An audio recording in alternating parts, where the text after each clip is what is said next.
years ago, I set out on a walking tour, high in the Alps, a region quite unknown to travelers, where ancient mountains thrust down into Provence.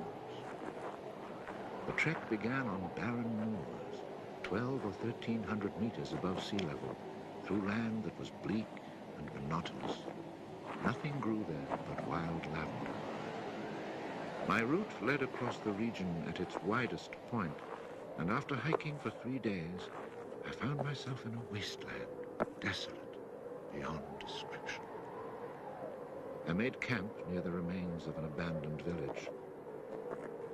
The day before, my water supply had run out and I had to find some. The cluster of houses, although they were in ruins, reminding me of an old wasp's nest, made me think that once there must have been a fountain, or perhaps a well.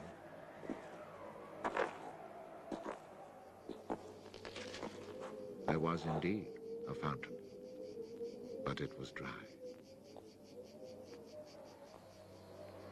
The roofless houses, eaten away by wind and rain, and the chapel, with its crumbling belfry, stood arranged like houses and churches in a living village. But here, life had vanished.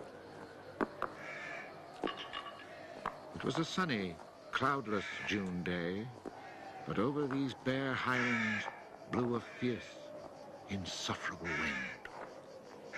Growling through the skeletons of the houses, it sounded like a wild beast disturbed while feeding on its prey.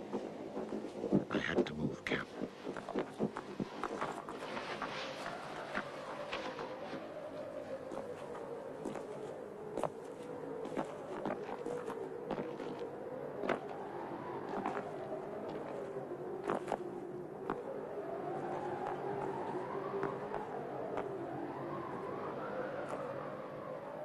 After 5 hours of walking, I still had found no water, and I could see nothing that gave me hope of finding any.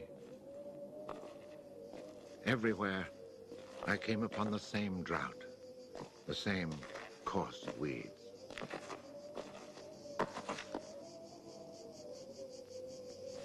In the distance, something caught my eye. A thin, dark shape that I took for a tree stump. But just in case, I walked towards it.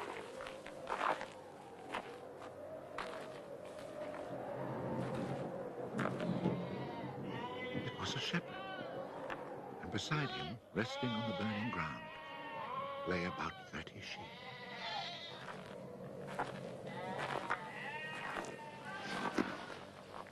He let me drink from his gourd, and presently he led me to his sheepfold in a hollow in the plain. He drew water. Excellent water it was, too, from a very deep, natural well over which he had rigged a simple windlass.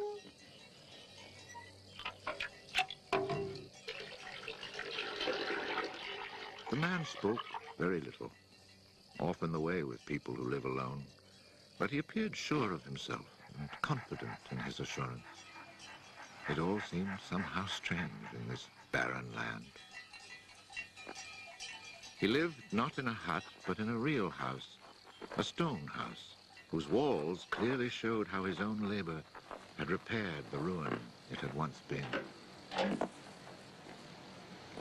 Its roof was solid and strong, and the wind on its tiles sounded like the sea upon the seashore. Inside, it was neat and tidy, dishes washed, floor swept, shotgun oiled. His soup simmered over the fire. And I noticed that he was freshly shaved, that all his buttons were firmly sewed on, and that his clothes were darned with that meticulous care which makes the mend invisible. He shared his soup with me.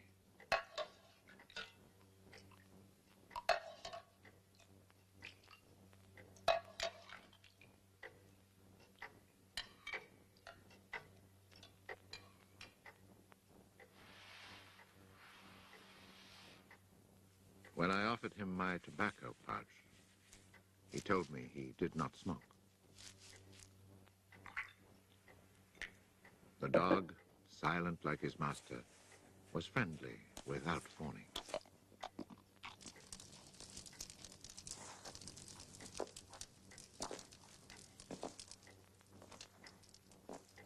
It had been agreed that I would spend the night. The nearest village was still almost 2 days' walk away.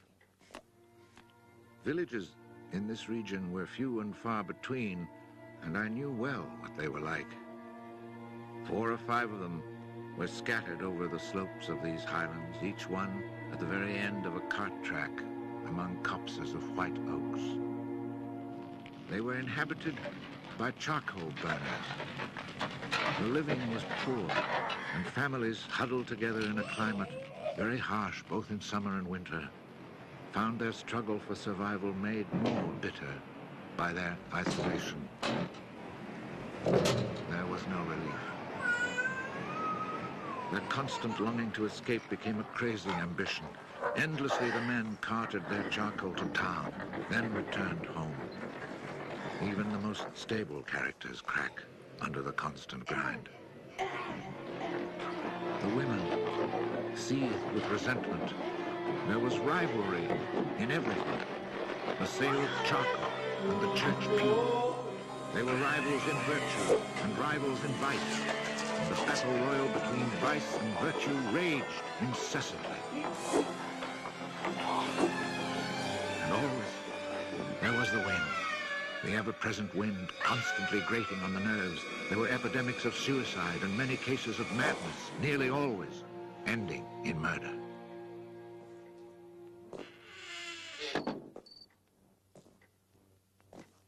The shepherd, who did not smoke, went to fetch a little sack, and onto the table he emptied a pile of acorns. He began to examine them very carefully, one by one, separating the good from the bad. I sat, smoking my pipe. I offered to help, but he told me it was his work. And indeed, seeing how very carefully he carried out his task, I did not insist. That was the only time we spoke. When he had set aside enough acorns, he divided them into piles of 10. As he did this, he discarded the smaller ones, or those that were cracked, for now he was examining them very, very closely. When finally there lay before him 100 perfect acorns, he stopped, and we went to our beds. Being with this man brought a great sense of peace. The following morning, I asked him if I might stay on and rest for the day. He found that quite natural, or to be more precise, he gave me the impression that nothing could upset him. The day of rest was not absolutely necessary, but I was intrigued, and I wanted to learn more about him. He let his sheep out of the pen and led them to their grazing. Before he went, he took the little bag of carefully chosen acorns and put them into a pail of water to soak. I noticed that for a walking staff, he carried an iron rod as thick as my thumb and about as high as my shoulder.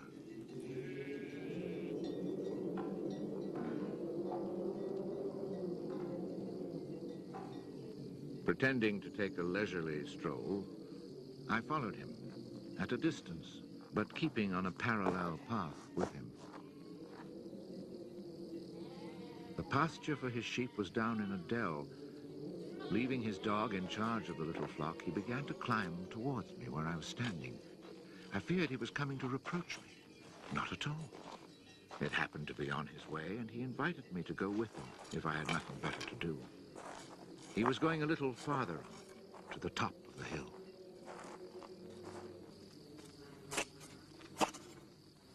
When we reached his destination, he began to drive his iron staff into the ground. He made a hole, dropped in an acorn, and filled in the hole.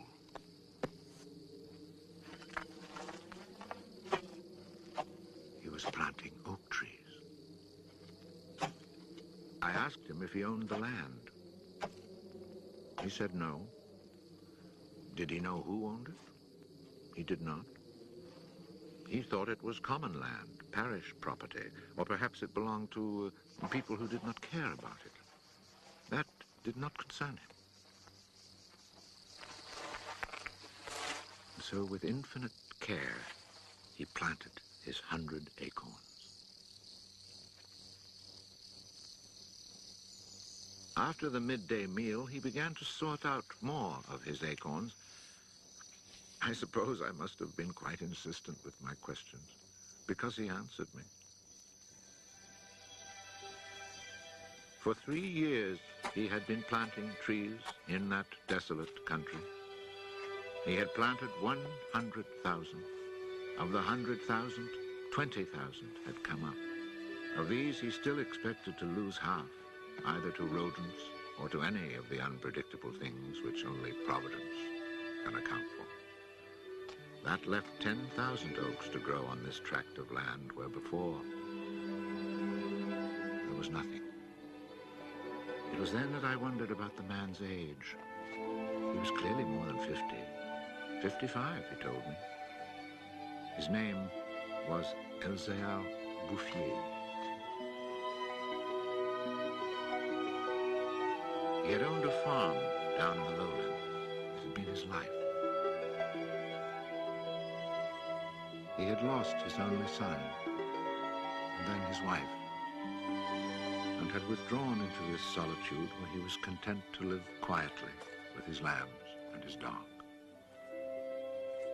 It was his opinion that the land was dying for lack of trees. He added that having nothing very important to do himself, he had resolved to remedy this state of affairs. I was young and only thought of the future as it affected me and my search for happiness. So I told him that in 30 years, those 10,000 oaks would be magnificent. He answered quite simply that if God granted him life, in 30 years he would have planted so many more that these 10,000 would be like a drop of water in the sea. Already he was studying the growth of beech trees and had a nursery full of seedlings grown from beech nuts. They're quite beautiful. He was also thinking of birches for the dales, where he told me there was moisture just below the surface of the soil. The next day, we parted. The following year came the First World War, in which I was engaged for 5 years. An infantryman was hardly likely to have trees on his mind.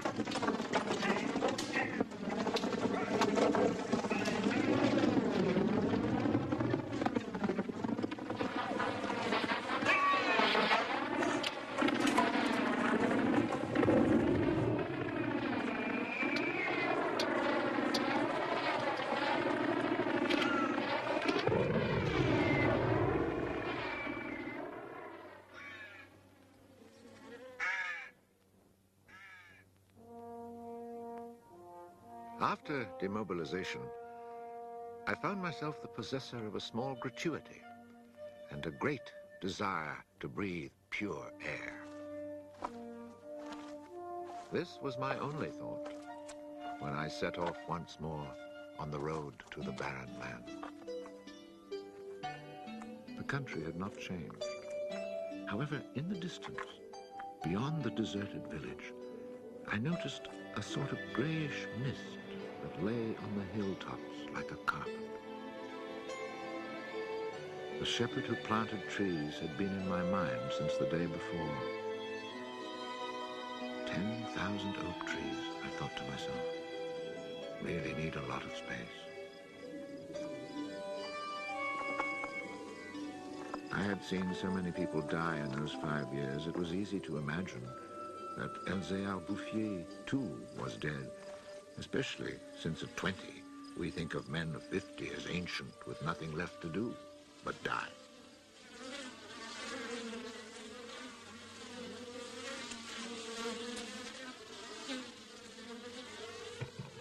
He was not dead.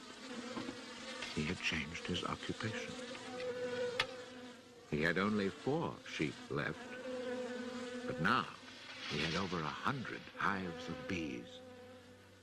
He had given up sheep because they threatened his young trees.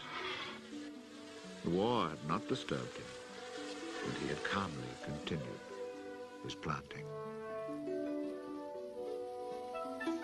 The oaks of 1910 were now 10 years old and taller than either of us. It was such an impressive sight, I was struck dumb.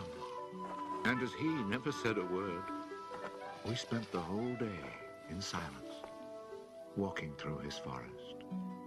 It was in 3 sections and measured 11 kilometers long and 3 kilometers at its widest. When I reminded myself that all this was the work of the hand and soul of one man with no mechanical help, it seemed to me that men could be as effective as God in tasks other than destruction. He had followed his dream, and beech trees as high as my shoulder, stretching as far as the eye could see, were witness to it. The oaks were strong and past being at the mercy of rodents. As for Providence, she would have needed a cyclone to destroy this creation of man. He showed me handsome groves of 5-year-old birches planted in 1915, the year I was fighting at the Battle of Verdun. He had set them out in all the hollows where he guessed, and rightly, there was moisture near the surface. They were like young children, tender yet firm and confident.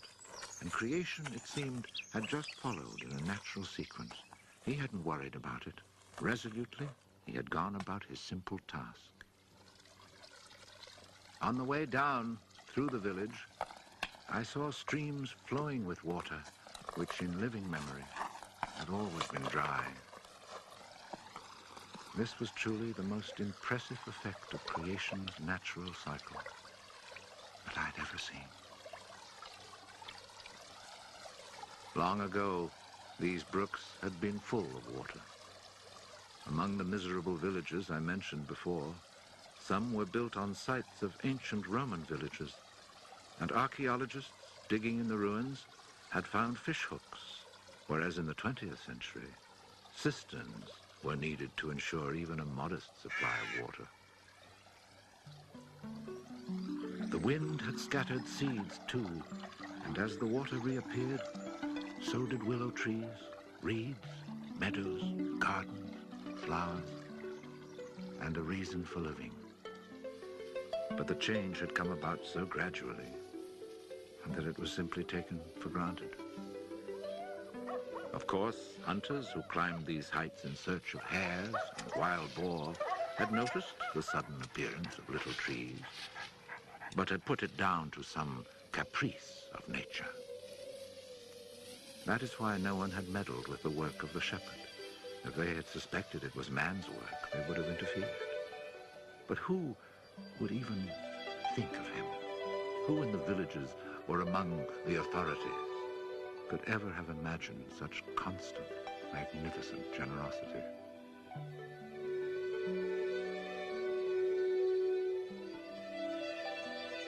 Each year from 1920 on, I paid a visit to Elzéar Bouffier. I never saw him lose heart, nor was he ever deterred. And often, God knows, it must have seemed that heaven itself was against him. I never tried to imagine his frustrations, but to achieve such an end, he must have had to overcome many obstacles.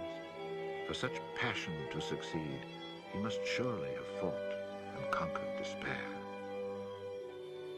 We must remember that this exceptional man had worked in utter solitude. Solitude so complete that towards the end of his life, he had lost the habit of speech. Oh, perhaps he saw no need for it. In 1933, he was visited by an astonished forester who notified him of an order that lighting fires outdoors was forbidden for fear of endangering this natural forest. It was the first time, the forester told him naively, that he had ever seen a forest grow of its own accord. In 1935, a whole delegation from the authorities arrived to look at the natural forest. There was a high-ranking official from the forestry department, an elected member of parliament, technical experts, and there was a great deal of talk. It was decided something must be done. Fortunately, nobody did anything except for the one good thing. The forest was placed under government protection and charcoal burning was prohibited. For it was really quite impossible not to be enchanted by the beauty of these young, healthy trees. And they had even managed to cast their spell over the Member of Parliament.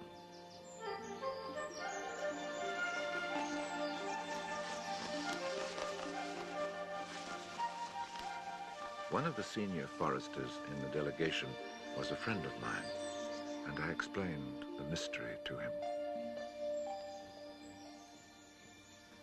The following week, we both set out to find Elzéar Bouffier. He was hard at work, about 20 kilometers from where the official inspection had taken place. I was right about my friend the forester. He was able to appreciate all he saw. I offered the eggs I had brought as a present. We all shared our lunch and spent several hours in silent contemplation of the landscape. The slopes we had climbed on our way up were covered with tall trees 4 times our own height.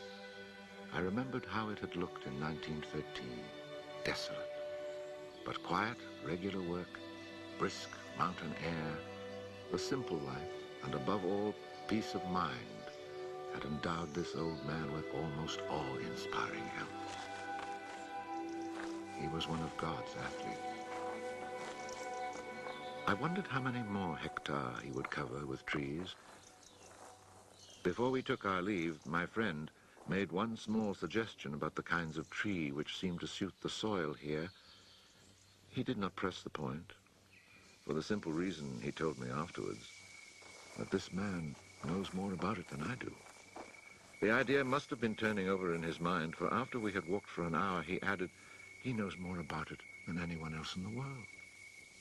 He's found a perfect way to be happy. Thanks to this forester, not only the forest, but the happiness of Elzéar Bouffier were protected.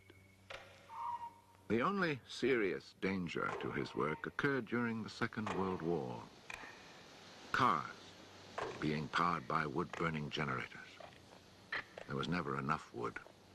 So cutting was begun among the oaks of 1910, but they were so far from transportation routes that the whole enterprise proved financially unsound. It was abandoned.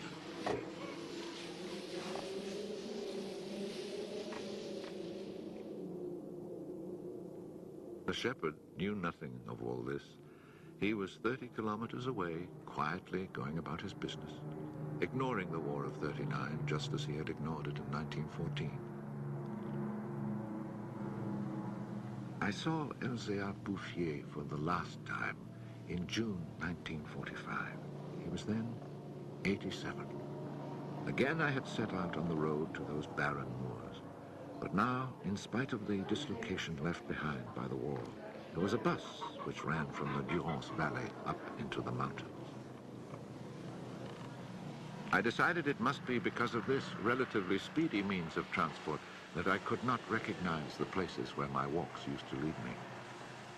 It took the name of a village to reassure me that I really was in that region that had once been desolate and abandoned.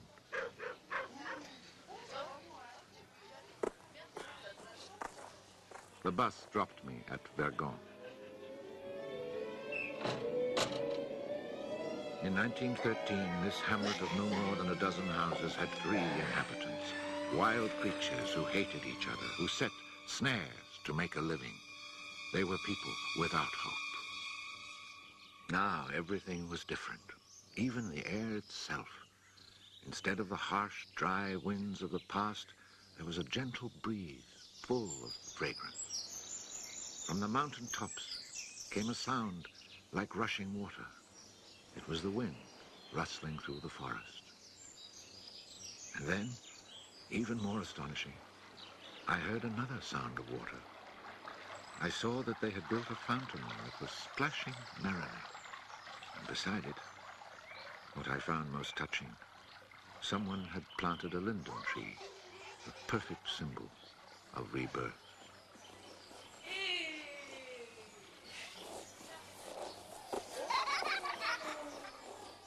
Moreover, Verdun showed signs of the kind of labor that only hope can inspire. So hope had been restored. Ruins had been cleared and crumbling walls torn down. The new houses, freshly rough-cast, stood in kitchen gardens where flowers and vegetables grew in orderly confusion.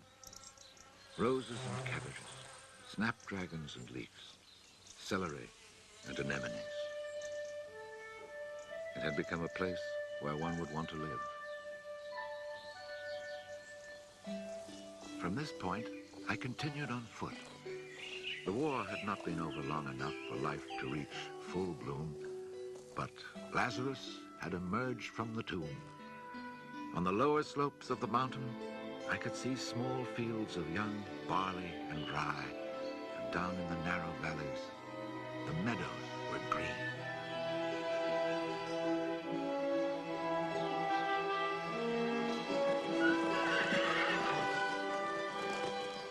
It has taken only 8 years since then for the whole countryside to glow with health and prosperity. Where I had seen ruins in 1913, there now stand clean, freshly plastered farmhouses, evidence of happy, comfortable lives. Dry springs fed by snows and rains, now conserved by the forest, have begun to flow again. In the maple groves, each farm has its fountain brimming over onto carpets of fresh mint. Bit by bit, the villages have been rebuilt. People have come to settle from down in the plains where land is expensive. They have brought youth, life, and the spirit of adventure. On the roads, one meets people glowing with health, and boys and girls laughing as they enjoy their rustic pleasure.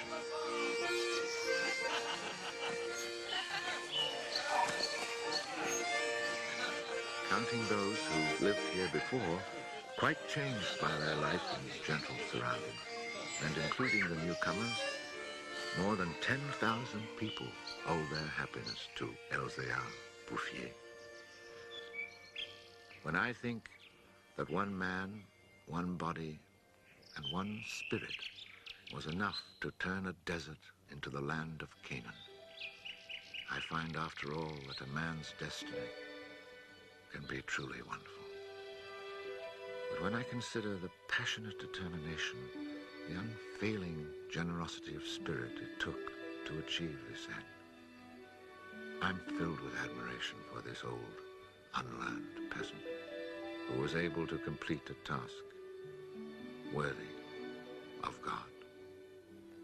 Elzéar Bouffier died peacefully in Banon in 1947.